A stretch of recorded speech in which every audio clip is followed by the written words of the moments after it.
CBDC digital currency versus भारतीय मुद्रा ई रूपी। नरेंद्र मोदी द्वारा जारी होने वाली डिजिटल करेंसी की भारतीय मुद्रा से तुलना। ध्यान से देखें और सुनें। Central bank digital currency CBDC देश को बेचने की तैयारी तो है, क्योंकि भारत की केंद्रीय बैंक सेंट्रल बैंक नहीं बल्कि रिजर्व बैंक ऑफ इंडिया है। नरेंद्र मोदी ने देश को अंतर्राष्ट्रीय कानूनों के अधीन बेचने का काम किया है। पब्लिक बैलेंस बनाने के लिए ही आरएसएस मोदी का दिखावे में विरोध कर रही है, ताकि अंतर्राष्ट्रीय इतिहास में मोदी व आरएसएस का नाम स्वर्णिम अक्षरों में लिखा जाए। इसके बाद देश का चाहे जो भी हाल हो, चाहे कोई भी शासन करे, चाहे देश का शासक हो या विदेशी, इसका मोदी व आरएसएस पर कोई भी फर्क नहीं पड़ता है। इसलिए डिजिटल करेंसी ई रूपी को सीबीडीसी नाम दिया जा रहा है। यह अंतर्राष्ट्रीय षड्यंत्र का ही तो एक हिस्सा है। हमें सीबीडीसी स्वीकार नहीं करना चाहिए।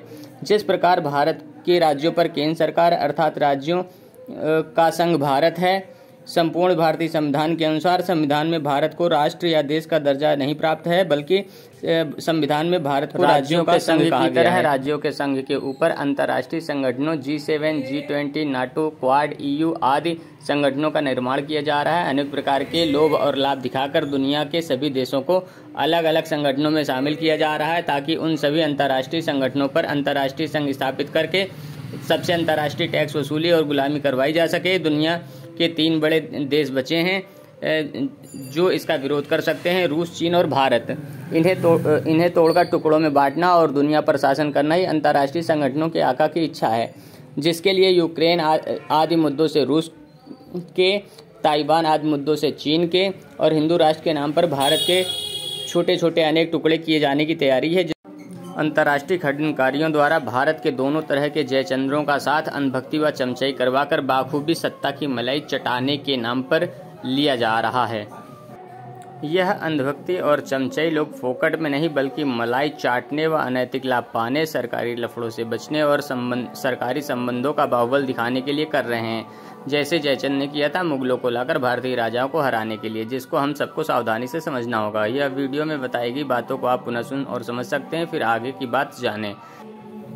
अंतर्राष्ट्रीय षड्यंत्रकारी अगर तीनों देशों को तोड़ नहीं पाए तो तीसरा परमाणु विश्व युद्ध करवाकर दक्षिण चीन सागर, हिंद महासागर, भारत, चीन और रूस को तीसरे परमाणु विश्व युद्ध का रणक्षेत्र बना देंगे, जिसमें भारत गुटनिरपेक्ष होने के कारण बच सकता है, लेकिन क्वाड में शामिल होने के नाते अमेरिका व ब्रिटेन के आदेश से दक्षिण चीन सागर में मोर्चा संभालने के लिए विश्व युद्ध में शामिल हो जाएगा। भारत तीसरे विश्व युद्ध में शामिल न हो और हिंद महासागर व भारत सहित इसके पड़ोसी तथा अन्य सभी गुटनिरपेक्ष देश भी तीसरे परमाणु विश्व युद्ध में शामिल न हो, इसके लिए भारत सहित सभी गुटनिरपेक्ष देश अपनी गुटनिरपेक्षता की संधियों का पालन करें और क्वाड आदि संगठनों से बाहर हों।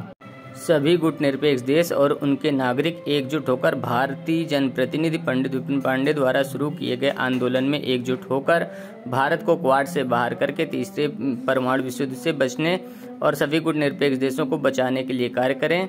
भारत सक्षम देश है जो खुद के साथ सभी गुटनिरपेक्ष देशों को बचा सकता है तीसरे परमाणु विश्व युद्ध में होने वाली जनधन हानि से।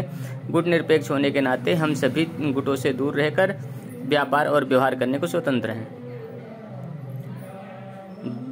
2 अक्टूबर 2022 को भारत क्वाड से बाहर हो, यह अहिंसावादी जन आंदोलन भारतीय जनप्रतिनिधि पंडित विपिन पांडे द्वारा शुरू किया गया था, जिसका आज पूरी दुनिया में असर दिख रहा है। देखिए, जर्मनी, फ्रांस, इटली आदि EU मतलब यूरोपियन यूनियन और नाटो से बाहर होने के लिए वहाँ की जनता के द्वारा आंदोलन शुरू किया जा रहा है। आप भी समर्थन दें, साथ दें और चैनल सब्सक्राइब करके वीडियो लाइक व शेयर करें व एकजुटता दिखाएं। जय गुटनिरपेक्षता, जय सनातन, जय हिंद।